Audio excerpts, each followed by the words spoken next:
Welcome to another edition of Race Stories with Billy and Sam. This is the Florianopolis, Brazil edition. Hola, and welcome to another edition. So, without much further ado, we'll talk about all the stories of traveling to Brazil. Okay, I have three travel stories that are not in chronological order, but I will tell them in the order of shortest to longest. Grab your popcorn, maybe a snack. If you need to go to the bathroom, this is a great opportunity to pause the video. Okay. Go on. So, first story. When we go to a foreign country, cell phones, you have to pay for foreign country service, right? So, but if we have Wi-Fi, then there's no fee, and we have Wi-Fi calling. So for our European friends, that's Wi-Fi. Wi-Fi, yeah. So for the most part, we'll do Wi-Fi for Wi-Fi and most of the time. But if we need to, travel or whatever, we'll turn on the cell service, and you just pay us $10 a day or whatever. So I'm the last night that we were there. Y'all are already gone. Charlotte and I are there. Okay. My phone starts texting me at like 3 a.m. or something. Okay. I don't know. I hear it and I just ignore it or whatever. I mean, there's nothing.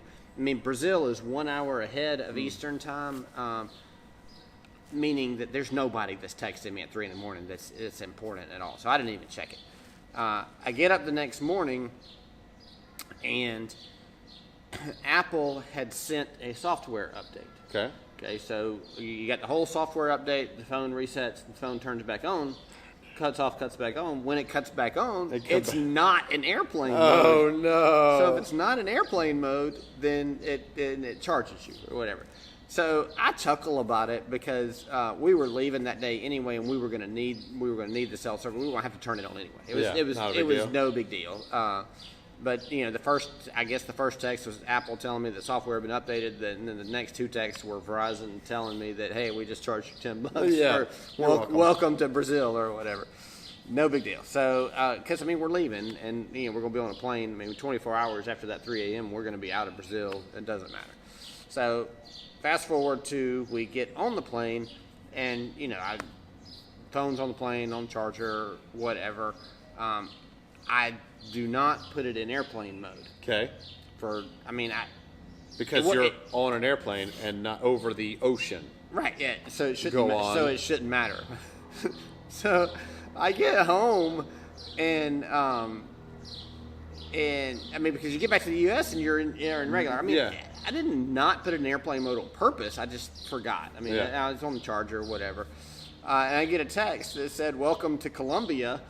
I've been charged $10 for when we flew over Colombia. It was close enough. They beamed their tower up to the airplane so that it could catch that $10 and get me cell service. So anyway, you don't need to. You did need to put your phone in airplane mode because the flight attendant tells you to, but you really need to put it in airplane mode when you're going over international because the Colombian countries. cell towers are phenomenal. That's some strong reach. All right. So anyway, put your phone in airplane mode on the airplane, not because they tell you to, but because it'll save you $10 at least. Second story is on the trip to Dubai. Yeah. So this is back in the beginning of March. I purchased a gift. It's a little Swarovski traveling bear crystal piece as a gift. Okay. I give the gift, and the gift recipient says, "Ooh, it's chipped." And I look at it, and sure enough, there's a little hunk taken out of the top of it. I'm like, "What? How is that even possible?" So, no big deal. I'll take it back. I'll exchange it or whatever. So I'm looking for the receipt. Well, it was a gift. Yeah. So I did not save the receipt. So anyway, finally, I don't know, we went to a couple of countries. I don't even remember where all we went. Yeah. And I finally found a Swarovski that was open in Atlanta. So I go to the Atlanta Swarovski, it's open. I'm like, hey, I have this thing, it got chipped, I want to exchange it. This is We went to a lot of Swarovskis. We were looking for a Swarovski. Yeah, everywhere we went. And then it finally get to one, and she's like, I can't exchange it without the receipt. And I'm like, well, I have the credit card. Can you just not look it up? Well, no, our systems aren't tied together. I have to have you be able to get transactions. Crap. So now we're getting close to the 30 days or whatever, which apparently is 14 for Swarovski. Okay. But anyway, we're getting close to 30 days. Note. So I call the 800 number, and they say, yeah, there's nothing they can do for me. You got to get the receipt from the original place. And I'm like, well, I mean, that was, I can't get it from the original place. And they were like, well, if you call them, they might can look it up on their computer. And then she was like, be sure and tell, whenever you exchange it, that you've tried to exchange it, and places were closed, and you didn't have the receipt, or, whatever. So I called the place, and I had to give them the approximate date and time that I was in the store, which was, I had the date for my credit card transaction. Yeah. But then I had to go back and think of what time I was there. And so I gave them a 2-hour window, and they actually found the receipt, and she printed it out, took a picture, and texted it to me. Nice. Perfect. Now all I got to do is go find another Swarovski, and they don't have regular hours for some reason. We've been through a million airports. Nothing during COVID has regular hours. And so let's count the countries that we've been through trying to exchange this. At least Australia. So Australia, LAX, and whatever the other airports were. Jacksonville, Sydney. Yeah. There were like 8 airports on that one trip. Yeah. The Argentina. Brazil, Napa, Texas, right? Because we did Texas, Florida, Orlando, because we did. Yeah, we looked in Orlando too. Yeah, where I don't know. There were a bunch. At least 12. My 10 was no joke. 12 different airports. We were looking for a Swarovski. That bear is truly a traveling bear. And Atlanta several times, but I kept going through Atlanta, and even getting on and off the plane, it's in Concourse E, so I would just take the train to Concourse E, and they'd be closed. It didn't matter what time it was, they kept being closed. I was like, so I finally get on the beginning of this trip. I get back to Swarovski, and they're open, and I have a picture of the receipt.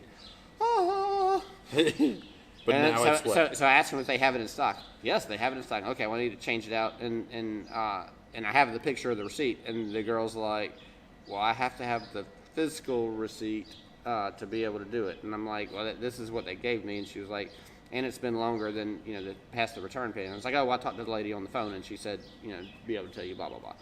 Okay, well, I have to get my manager. So the manager comes over, and he's getting it, and he rings it up, and he scans it in, and they have both of them on the counter, and he hands me the one, and this is the new one, and so he opens it up, and I look at it, and I was like, oh, no, that's not the new one. It's still chipped.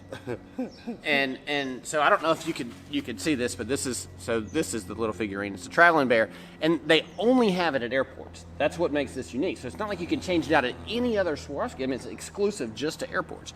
So anyway, this little piece up here is chipped, which it's the globe. What it is the bear is holding a suitcase, rolling a suitcase, and it's holding the globe. It's like a world traveler or whatever. That's how it's made, sir. This is the globe. These are the continents cut into.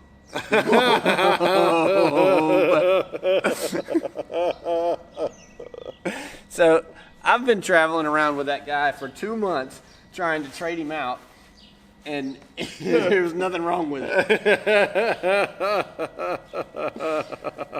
Okay, so third story.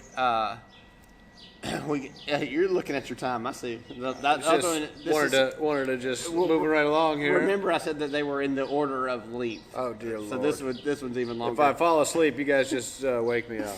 Okay, so we rent a car for Brazil, and we get in the car. So it was a Fiat. Wasn't it a Fiat? Yeah, you got the Fiat.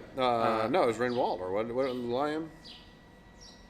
I'm pretty sure it was a Fiat. Okay. Whatever. Anyway, had 600 kilometers on it. Okay. So whatever that is, a couple hundred miles. Yeah. New. Yeah. 300 miles. Reasonably miles. new. Yeah, new. So we drive around. We drive to the thing, and then Charlotte and I are driving around. The last day, you had to check out the Airbnb at 10. but our flight wasn't until like 6 or I don't know, late. So Okay. we had all day to drive around. So Yeah. we drive around and we go to whatever the most popular place is in Florianopolis. This like, it's on the bay side. There were some restaurants and some, you can walk around like an old part of downtown. Had like the original streets from where the original settlers were. So anyway, it was pretty cool. We had parked and we parked on a side street, and then we walked around and we were like, okay, well that side street looks like we had the bike in the back, and it was kind of, Charlotte's worried about getting stolen, so no big deal. We moved it to a more popular area. Okay. Right across from a church. Okay. I mean, if somebody's going to break into a car right across from a church, they are definitely condemned. Straight I mean, down. right? Yeah. Yes. So no big deal. So we ate lunch, when we kind of hung out, went through the park, walked around, did a fair amount. Coming out, put in the directions in the GPS, and we're sitting there, and I mean we're with less than 60 seconds from leaving. Okay. Guy comes out of the church and is turning left and hits the car. Oh. And it's a Toyota truck, like a Toyota,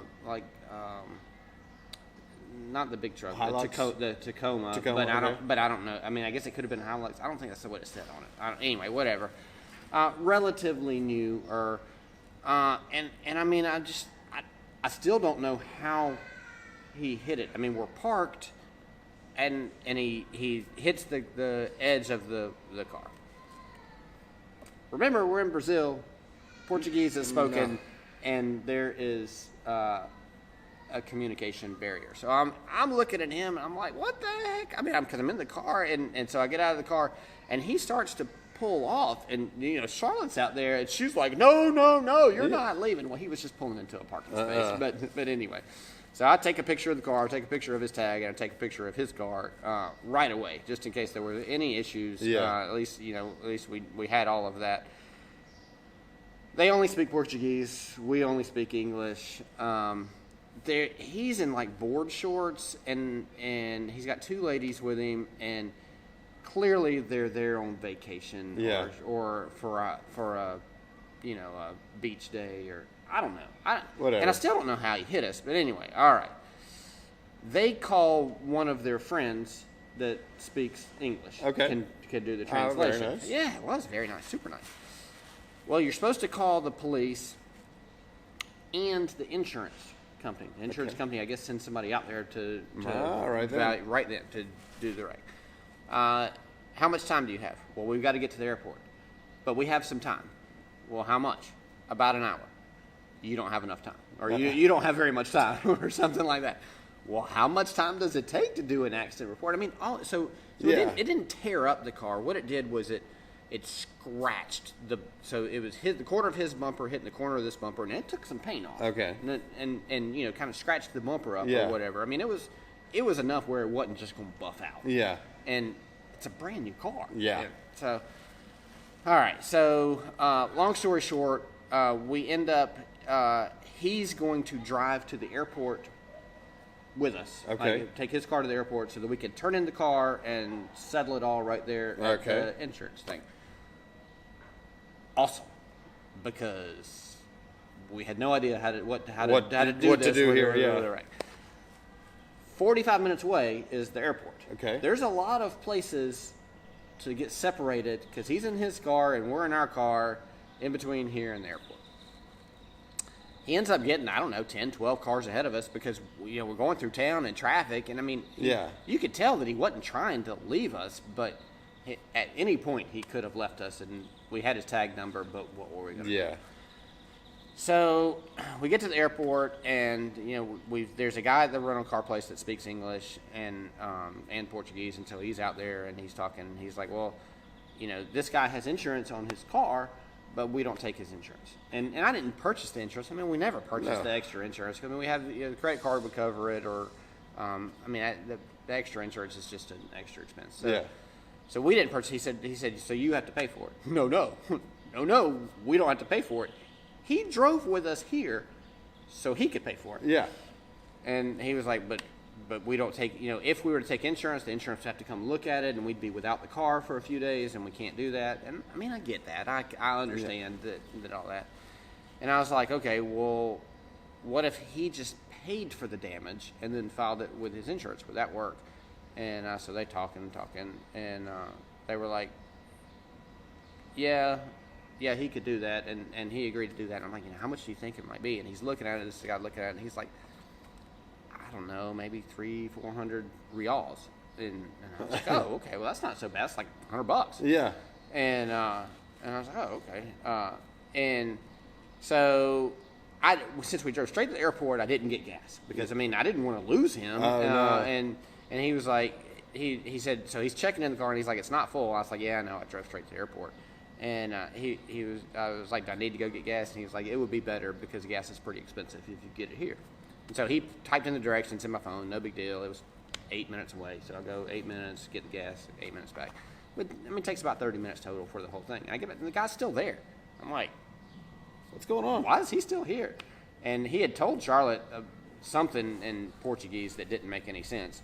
But basically, it was the rental car company needed to file an internal report. In order to do the internal report, we both needed to be there. I felt kind of bad because I was like, he's been waiting. First of all, he spent 45 minutes driving to the airport. Yeah. And now he had to wait around 30 minutes for me to go get gas and come back. And now we have to do the internal report. So anyway, we got to do the internal report. And they're charging him for the damage. And he starts going off in Portuguese. Shaking fingers and looking at me, and he's pointing at the sign. And the gist that I got out of it is, man, you should never rent from this car company again. They're scammers, blah, blah, blah. And I kind of get that. The rental car company is not fixing to, No. repaint the car and replace the bumper and all that. But I'm imagining this is they're going to buff it out as best as they can, and then move on with life. And so whatever they get out of him is basically profit, right? Yes. But he hit the car. I understand. Yeah. So after he finishes or whatever, and I'm finishing up my stuff with the guy, I'm like, how much did you charge him? And he was like, 218 reals. It's like $50. Yeah. Like $50. If I knew it was going to be $50, I would have sent him on his way from the beginning. Why was he so upset about $50? Oh, man. And how is it possible that scratches and paint being removed from a brand new car is only worth $50? It's in the U.S. A wash and wax or whatever is $50.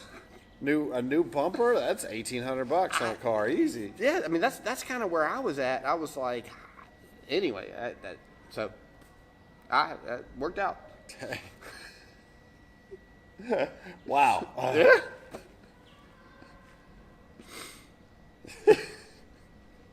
Yeah, my deductible's higher than that. In fact, yeah. And the deductible on the insurance, if you would have purchased it from them, would have been higher than that. Yeah, I don't know. Don't ask questions. Yeah, so. That's funny. All right, so those were my 3 stories. So those are your 3 stories. All right, so we flew. This was a family trip. And Charlotte. Family trip and Charlotte. So my family, the whole family came down. Charlotte came. So we had a Airbnb. I don't think I have any. No, there's nothing special on the way down. Oh man, dude, Carter. So the 2-year-old. She's 3 now. She's now 3. Just as a heads up, your kid is now 3. Got it. She's the size of a 3-year-old. So we had son on the floor. So on the plane, we had 4 seats together. It took some trading to get there, but we got there. 4 seats together. So son slept on the floor. Daughter slept in the 2 seats in the middle, laying down. Except that she moves more than anything I've ever. She tried to die. She was a wiggler. The entire flight. So I got no sleep the whole way down. There was like 12 catches of like half awake. She's about to fall off. But the way that it was set up, you couldn't buckle her in. It was just really frustrating. So that was the way down. Okay, I got a story for the way down too. Okay, so we're in our seats. We got exit row seats in the back. So and it was it was the one where you had the big exit row where the jump seat is for the So it was a really nice setup. The only problem is it has the TV and the armrest, so you can't lift up the armrest. It's not quite as comfortable, but anyway, it worked out pretty good. At some point in the middle of the night, and I don't know when or what time, but I mean it was dark and everybody, all the lights were out, and everything. You heard this. I mean, I wasn't paying attention. I mean, I was just kind of asleep or whatever, and then. So the lady beside us was in the bassinet row, and so she had a tiny baby, and the baby was in the bassinet. And she was the only person in that row, which would have been great, except for you can't raise up those armrests either. She could have had the whole thing to lay down on. I hear her moving around, and then I hear her say, flight attendant, emergency. Oh. And then she starts saying it louder and louder. Well, there was this lady on the floor. And the was she had passed out and I guess hit the wall that the bassinet was attached to and kind of probably shook the baby, which probably kind of woke up the lady or whatever. And I'm still groggy from waking up or whatever. And so the flight attendants are coming back there and this lady's passed out on the floor and they were like something doctor, and I was like, oh. My sister-in-law's a doctor. I'll go get her. so I get up and I go shift around to go try to find Jennifer. And poor Jennifer, she's asleep. Do you want to be a doctor today? and immediately. And so from our seats, we had a perfect view of it. So Jennifer's been a doctor on a plane before, and so she knows the equipment that they have. And so she's immediately, go get the red bag, the one with the, whatever. I mean, she's pulling out the blood pressure stuff and the stethoscope. And, I mean, she's doctoring up this lady. And we got the whole, I mean, turns out it was just a, vasovagal is what she called it. Yeah, she had been sitting down and got up and, head rush or whatever. But anyway, that was pretty fun. I mean, we got to watch that right there. And good for Jennifer. All doctors want to be the doctor on the airplane. So there's a game amongst them of when they call for a doctor, who can get to the emergency the first. So yes, you'll see them sprinting on the airline. But she's a cancer doctor, which is phenomenal and highly needed. But emergency medicine is not her specialty. So. But they all act like they're on the set of ER with Clooney and running to wherever the emergency is. It's amazing. It was very fun. Great, though. I mean, she was checking the lady out and was asking her all the right questions. I mean, she was asking in English and somebody was translating because this lady spoke Portuguese. But, yeah, it worked. She did great. So. All right, so that was the trip down. Trip down, and then we get rental cars. That was our first experience driving in South America, wasn't it? Did we drive in Argentina? No, we took cabs the whole way. All right. We drove in Panama. Does Panama count as South America? No, it does not. Okay. No. Definitely Central America. Yeah, Colombia begins South America. But Panama was part of... Central America is part of North America. But since Panama was part of Colombia at one point, does that count as South America? Still does not count. Okay. What about south of the canal? If you're south of the Panama Canal, that's how because it's like broken. It's like broken. It does seem like you have a reasonable divide right there. But according to the Google Maps, South America does not count. So there was a few times my son was like, "What does this sign mean?" I don't know. No. It was like an E with a line through it. I was like, I assume, no parking. I assume that's no parking. That's what it would be in the U.S., but I don't know. So there were two different no parking signs. There was, and E was the letter. So like we have a P with a line through it. So I had an E with a red circle around it with a line through it, which meant no parking, right? And they also had an E with two lines through it, X. I was like, that means really no parking. We will tow you in a heartbeat. This one, I'll get to you when I get to you, but I'm going to get you. This one, I'm coming right now. Yeah, I don't know. Anyway, that was pretty cool. That's funny. There were very few signs in English. Yes. Right? Yeah. Most of the street signs were Portuguese, and Portuguese is not similar to Spanish at all. No, there's hola, but it's spelled differently, and then that kind of ends our. But the letters and the numbers, and on the Yeah. navigation, they'll tell you the letters and the numbers as far as go Yeah. on Highway E Yeah. 43 or B or whatever. So I mean, we didn't get lost. No, we didn't have any. It was no issues that we didn't know the local traffic laws or signs. Apparently, that didn't stop us from driving, But I don't know how you did it before, like Google Maps or Apple Maps or whatever. no idea. I mean, did you have a map and you just followed the line? Actually, yeah. I think it took you a lot longer to get to wherever you were going, for sure. Probably. So we got there the first night. We did the seafood place, like on the beach. Yep. Um, So we Argentina is really cheap. yes. Yes.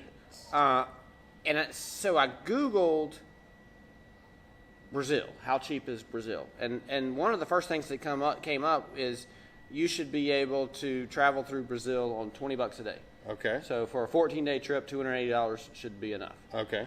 The first seafood restaurant was $20 a person.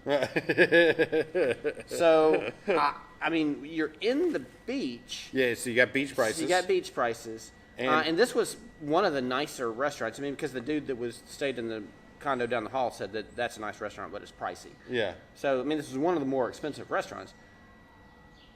But even with that, I don't know where they were getting the $20 a day from.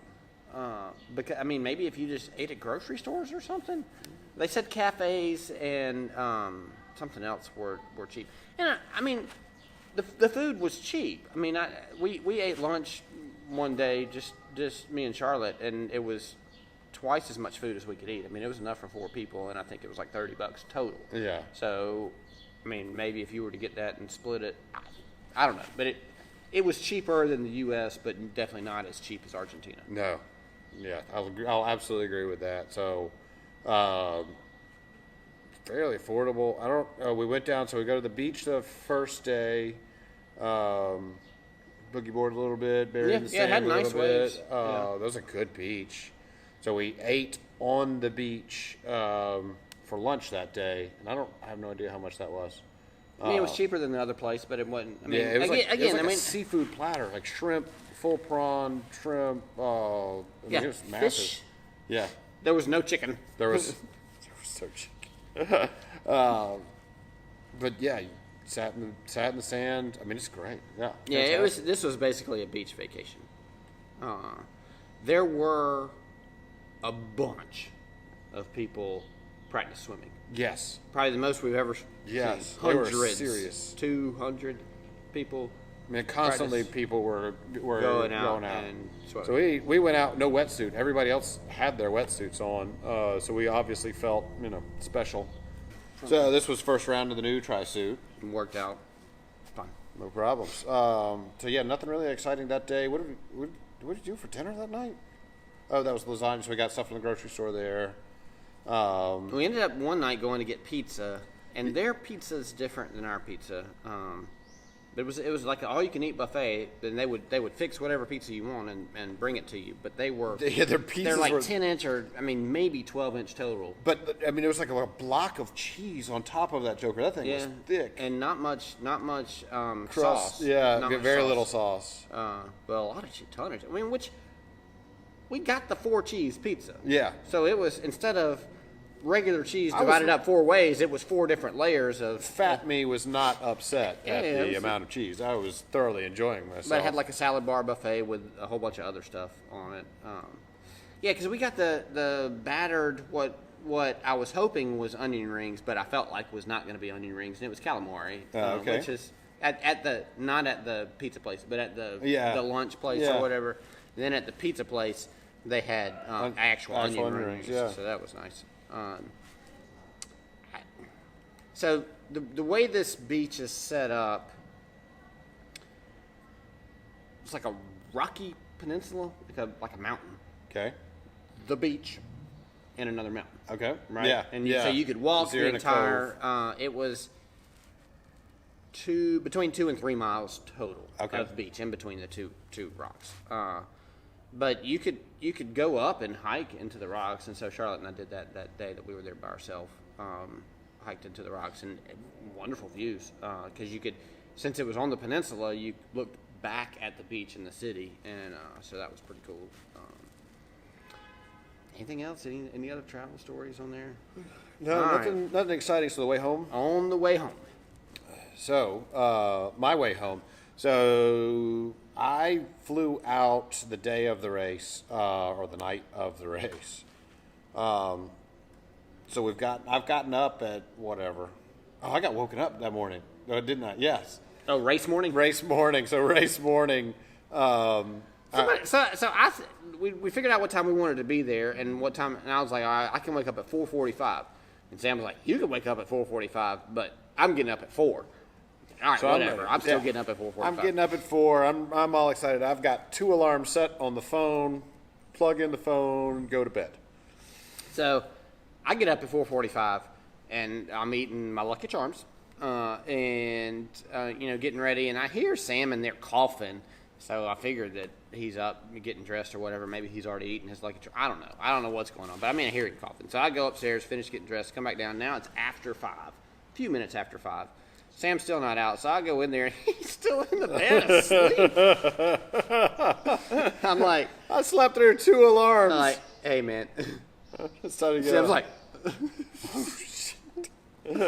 but you got up after 5. I got up after 5. Did you have plenty of time to get ready? It wasn't like a comfortable getting ready. I like some time. Were you late at all? I was in no way late. All right. So my 4:45 time of getting up was plenty of time. Apparently not, really. The lesson there is obviously should have set a 12 alarms. I have no idea how I slept. The phone swears that both alarms went off and that I ignored them both, but that remains to be seen.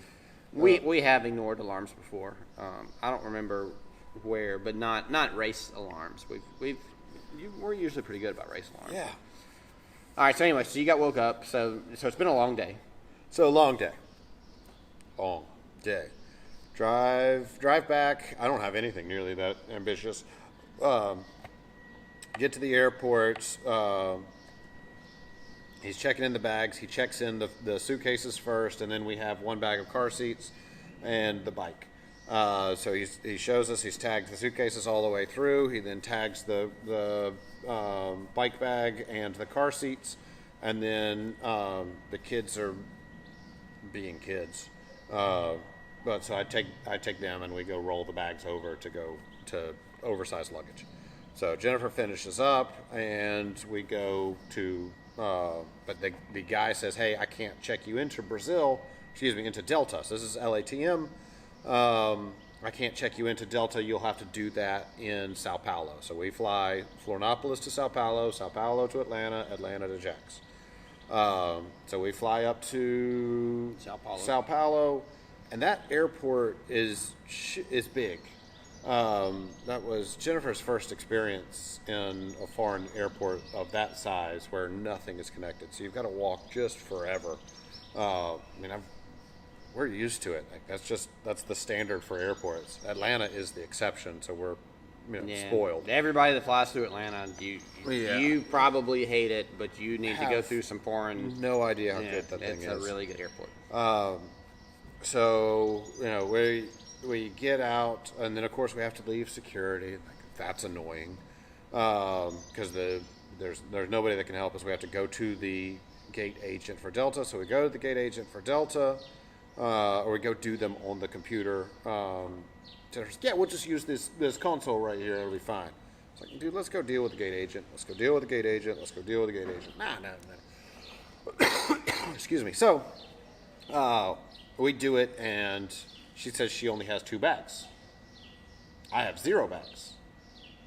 That's not good, because I'm pretty sure the bikes were attached to me, but I couldn't remember. But either way, so we go to the gate agent, or go to the ticket lady that I wanted to go to first, and she's like, "Yeah, I only have 2 bags for you guys."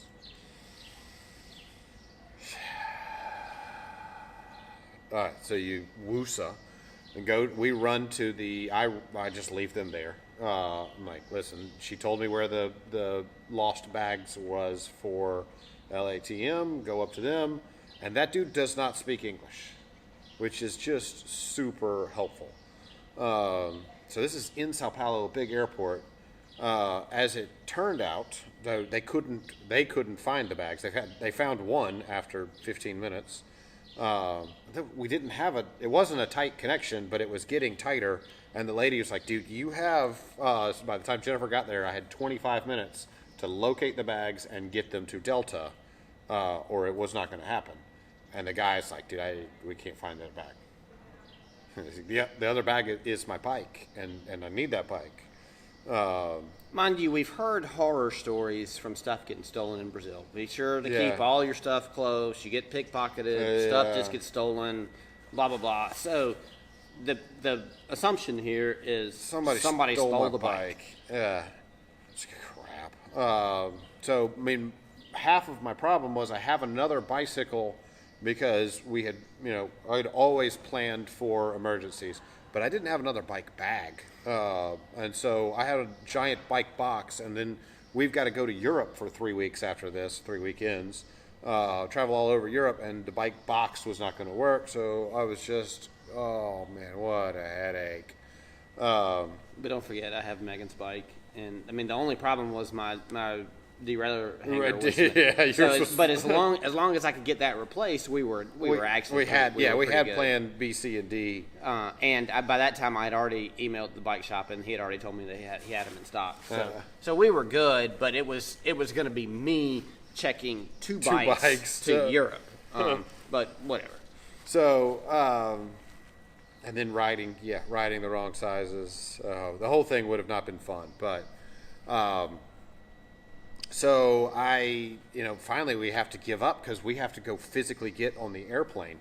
It's important to get the bags to the U.S., but it's really, really important to get the family to the U.S. Yeah, that was so. Jennifer's asking, like, do you need to just stay here? I was like, dude, if I miss the flight, it's my fault. Yeah. So all they have to do is get a bag over, and there's nothing that I'm going to do from here.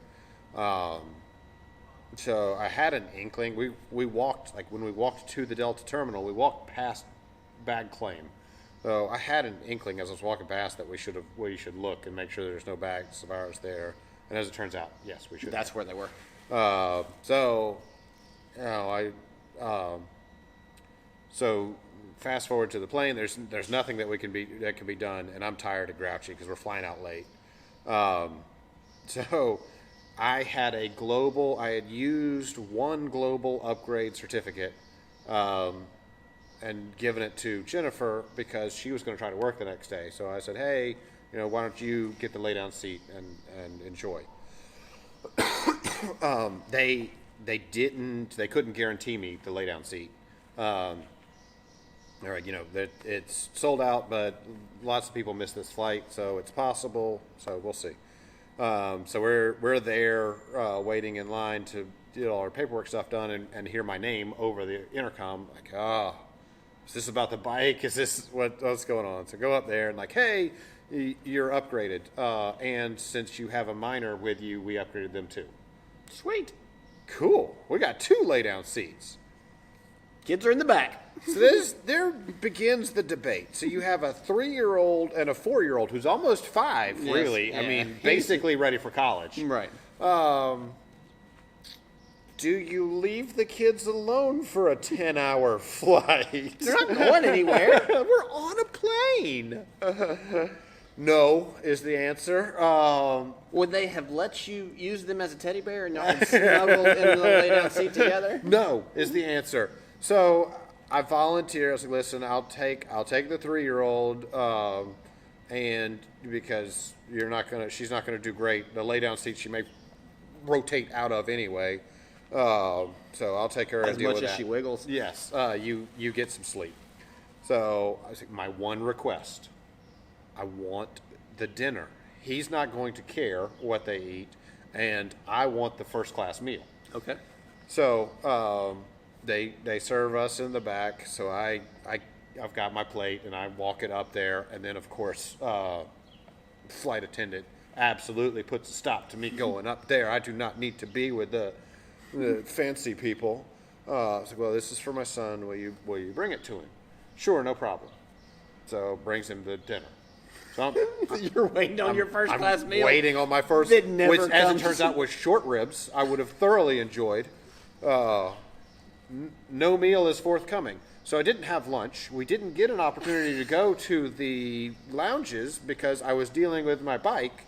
You just gave up your dinner? I gave up my dinner. I'm starving. So as it turns out, Jennifer had tried to bring it back, and the lady stopped her right there and said that the people in the back of the plane do not need to know what is available up here. I don't know. Yes, they do. That'll make them want to pay the extra money to be able to get Yeah, up the front. first class meal is not allowed in the back of the aircraft. And, I mean, don't get me wrong. They put us in, we got upgraded to the whatever, the premium select seats. So it's not like we were, no. You were right there. There was only the Stowage. one. Yeah. Yeah, there's a thin curtain between us. Right. So I did not get dinner. Sorry, man. Yeah, did not get dinner. And the 4-year-old got a lay-down seat before I did. I've not yet been on a lay-down seat in international. But you've been on a lay-down seat. Yeah, from California. From Yeah, Seattle, yeah, right? Yeah, the whole. Okay, so you know what it's like. I have an idea. I just wonder internationally Man, what it's I've like. had lay-down seats a bunch. I, And they are sweet. yeah, And the sweets are even sweeter. Just as a heads up. you guys probably don't need to see what I'm about to do. That's okay. I've still got my certificates. I'm going to use them at some point. Yeah. They're no good just sitting in your account, man. You got to use those things. That's true. So, apparently, I've got to book another trip to Sydney. Yep. So make it back to Jacksonville. And that was the end result of the thing was you've got to talk to the baggage people in Jacksonville. I was like, well, that's good because we're friends. We've met. So yeah, the lesson is make friends with the lost luggage people. That lady absolutely was amazing, and she called and stayed on it until it was fixed. While you were there, or No, yeah, she she's called, like, she called you later, and she knew that I had a problem before I got there. She's like, oh, I was waiting to see you. Here I am. So we Okay, so that's the end of his story getting back to Jacksonville. Yeah, so I'm in Jacksonville. We know about the bike thing the whole time, and we're like, is this something that we need to check on? Well, first of all, Carter had left her cup in the airport. Yes, we also lost a cup. Yeah, they don't save those things. Those things are thrown away. You don't. You want what? It's no. Okay. So anyway, so we get on the plane. We get to Sao Paulo, and we're talking. The way that it worked was they gave me both boarding passes at the LATAM is that how you say it? Whatever counter. And I double checked to make sure that our bags were checked all the way through to the U.S. and so they were. You flew out of Florianopolis. You got to Sao Paulo. When you got to Sao Paulo, you still had to go through security again. But there was a on the way to the terminal. There was a Delta desk, and you had to stop at the Delta desk. Yes. And there was a guy that was. Delta, you going Delta? You got to recheck in here. All they were doing was rechecking your COVID test, and they had actually upgraded us to the premium select too. But the guy that was helping us, he gets all of our stuff, and he was like, "Were you just here yesterday?" And I was like, "No, that was 2 days ago, and it was my brother." And he was like, "He had issues with that." Oh yeah, we tried to figure out the whole bag thing or whatever, and so. Anyway, exact same dude. I'm famous. I'm Brazil famous. And he remembered you. So that was pretty good. Super nice guy. Anyway, so much better experience for us. Then we got finished and we went to this. And so Delta shares. He told us he was like Delta shares a lounge with Latham, and so you can go to that lounge if you want to. But there's also an American Express Centurion lounge, and they were right across from each other. Yeah. And so. Our experience is you go to the American Express lounge. Yes, the Centurion lounges are nice. We never ended up, and we had just, and Latham, on the trip over, we're in the back of the plane. The the child that's behind us is giving everyone COVID. Oh, no. Because she's coughing the entire time and does not know how to cover her mouth with anything. It doesn't, and so we're actually kind of chuckling about that because about halfway through the flight, the other family member that was next to her starts coughing, and so then they both start, or they're coughing the whole time. The lady in front had already leaned her seat back before takeoff, and they never made it. So I'm sitting there, all kind of crunched up. There's no TVs. It was an hour flight or hour and 10-minute flight. It wasn't that big of a deal, but it was just kind of funny. And our experience was kind of like, this is just a cheap airline. Yeah, no big deal. So you're on the cheap airline. You're not fixing to go to the cheap airlines lounge. No. You're like, we'll go to American Express. So go to American Express. And it was nice. Well, first of all, in Florianopolis, they had showers it was Priority Pass Lounge. But, so Charlotte was able to get a shower there. And, they had a little bit of food options, but it wasn't like a huge thing. The Centurion Lounge had a pretty big selection of food. And it was not as nice as most Centurion lounges. But mainly it was packed. So maybe that was it. The chairs were nice and cushy. But anyway, we didn't have any issues with our luggage. When we checked in, the guy looked and he was like, "Oh yeah, you got 2 bags or 3 bags or how many?" I think we just had 2 bags. And so we were good. So we were all relaxed and got on the plane. Plane, nice. Yeah, the plane ride was fine. I didn't get as much sleep as I wanted, but it was fine. We get to Atlanta and we're doing the luggage. And it takes forever for my bike to come out. And so we're there and we're like, well, you think Sam's bike's going to come out this thing? Because we knew that your bike was flying back on our plane. Because Sam had already told us that his bike was flying back on our plane. And I was like, okay, well, you need me to do anything with it? And he's like, no, it should be coming all the way to Jacksonville. So my bike comes out, and should we wait on see if Sam's bike comes out too? Because it was kind of a debate of whether or not your bike would come out. We're like, we'll wait for a few minutes just to see what happens. And so we're talking, and we're about to leave, but the way the oversized baggage is it has this like garage door that comes up and down, and when the garage door goes down, that means they're done with all the oversized bags. Yeah. Well, the garage door hadn't come down yet; it was still up, so we kind of wait, and then here comes Sam's bike popping out. And so I go find a Delta person, and I'm like, hey, this is my brother's bike. It's tagged all the way to Jacksonville, but it's stopped here in Atlanta. It has to get to Jacksonville today because we came back 2 days later because it was significantly cheaper to come back significantly cheaper to come back. So I think Sam got the last 4 cheap tickets to leave on Sunday, and we had to leave Tuesday to arrive Wednesday. Well, we were leaving Thursday to go to Spain, right? So that bike had to get to Jacksonville on Wednesday. Yeah. So the Delta baggage lady was like, "Well, go talk to," because I was trying to find the baggage office or whatever, and she was like, "Go talk to." She pointed to the Delta person, so I go talk to that person. And first of all, that person's standing at the customs counter or right as you go out, and so as I'm going over. The security officer asks if that's a bike, and I'm focused on this is my brother's bike. It's got to get to Jacksonville, blah blah blah. So I think I said something to him, but I basically ignored him, and I'm telling that lady, and I was like, has to get to Jacksonville today, and so the car seats. I never saw the car seats. Maybe they came out later. I don't know, but that had to get there. And she was like, all right, I'm taking care. And she's writing stuff on a thing or whatever. I'm like, you sure it's going to get there? And she's like, yes, it's going to get there. It's going to get there. So after we finish, I go back, get my bike and the suitcase or whatever, and we're coming out. And I stop at the same security guy.